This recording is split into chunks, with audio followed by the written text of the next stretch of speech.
దేవుని నామంలో అందరికీ వందనాలు. ఈరోజు దేవుని వాక్య సందేశం. నెమ్మది లేకుండా విస్తారమైన ధనముండుట కంటే యెహోవా యందలి భయభక్తులతో కూడా కొంచెం కలిగి ఉండుట మేలు. సామెతల గ్రంథం 15వ అధ్యాయం 16వ వచనం. ఈ లోకంలో ఇప్పుడు ఎవరిని చూసినా ఒకటే ఆశయం, కోట్ల రూపాయలు సంపాదించాలి, లేకపోతే మంచి పదవిలో ఉండాలి, అధికారం పొందుకోవాలి. దీనికోసమే పరుగులు పెడుతూ ఉన్నారు. నిత్యము హడావుడే. పొద్దున్న లేచిన దగ్గర నుంచి రాత్రి పడుకునే వరకు అందరూ బిజీ. పక్క వాళ్ళు ఎలా ఉన్నారో కూడా పట్టించుకోలేని పరిస్థితిలో అంత బిజీగా ఉంటున్నారు. చివరికి మనం తీసుకువెళ్ళేది ఏమైనా ఉందా అంటే ఏమీ ఉండదు.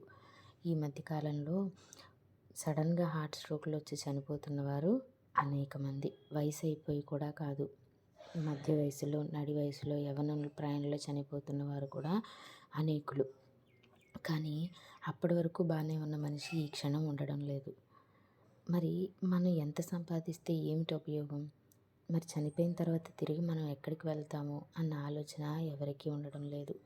ఇక్కడ ఉన్నంతకాలం బాగా సంపాదించామా, మంచి ఇల్లు కొనుక్కున్నామా, బాగా మంచి ఖరీదైన బ్రాండెడ్ బట్టలు వేసుకున్నామా, లేకపోతే లగ్జరీ కార్లలో తిరిగామా, మంచి రెస్టారెంట్లో భోజనం చేసామా, ఇలా దేనికోసమో పరుగులు పెడుతూ ఉన్నారు.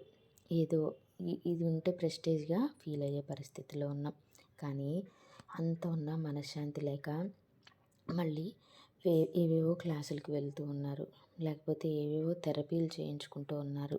ఎటుపోతున్నాము, ఎక్కడికి వెళ్తున్నాము అనే ఆలోచన ఏమో ఆలోచిస్తే ఎవరికి ఒక్క క్షణం ప్రశాంతంగా కూర్చొని ఆలోచిస్తే ఎవరికీ అర్థం కాదు. మనం ఏం చేస్తున్నాం, అసలు ఎటు వెళ్ళిపోతున్నామని. చివరికి ఏమైనా ఉంటుందా అంటే ఏమీ ఉండదు. కాబట్టి నెమ్మది లేకుండా మనకి ఎంత ధనం ఉన్నా, దానికోసం ఎంత పరుగులు పెట్టినా ఏమీ ఉపయోగం ఉండదు. దేవుని యందు భయభక్తులు కలిగి మరణం తర్వాత మనం ఎటు వెళ్తామని ఒక నిశ్చయిత కలిగి ఉండి కొంచెం ఉన్నా అది మనకి ఎంతో మేలు. ఎందుకంటే దేవుడు తన బిడ్డల్ని పస్తులుంచేవాడు కాదు. ఆకాశ పక్షులకి ఆహారం ఇచ్చిన దేవుడు మనకి ఖచ్చితంగా ఇస్తాడు కదా. కాకపోతే మనకు కూడా ఎందుకు అసంతృప్తి అంటే, ఇదిగో పక్కన వాడు సంపాదించుకున్నాడు, మనం సంపాదించుకోలేదనో, లేకపోతే మన పిల్లలకు కూడా మనం సంపాదించి పెట్టాలన్న ఒక తాపత్రయమో ఏమో, కానీ మనిషిని విశ్రాంతి లేకుండా అవిశ్రాంతంగా పనిచేసేలా చేస్తుంది.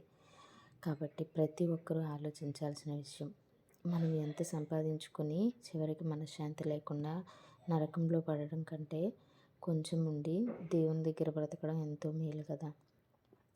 కాబట్టి యెహోవా యందలి భయభక్తులతో కూడా కొంచెం కలిగి ఉండటం మేలు అన్నది నిజంగానే వాస్తవం. ప్రతి ఒక్కరూ ఒక్క క్షణం రోజులో కాసేపైనా దేవునితో గడపాలి.